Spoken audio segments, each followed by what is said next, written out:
العيال ما بقوش بيجروا ويلعبوا حوالين البيوت دي ابدا.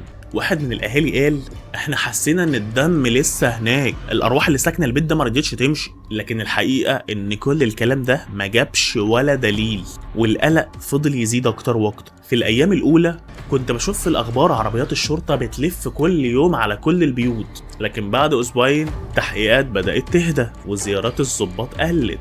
واحدة ست كبيرة قالت احنا ما نمناش من الخوف، لكن فجأة كل الناس اختفت، مفيش اي اعلان رسمي ولا حد قال ان القضية خلاص اتحلت. الناس حست ان الموضوع اتسكن وكأن في حد عايز يكروت الموضوع. الاسئلة بقت بتيجي في بال الناس كل يوم، ليه القاتل ما سرقش حاجة؟ وازاي ما سابش اي اثر؟ وازاي صريخ 3 بيوت ما اتسمعش؟ وليه ال3 بيوت دول تحديدا؟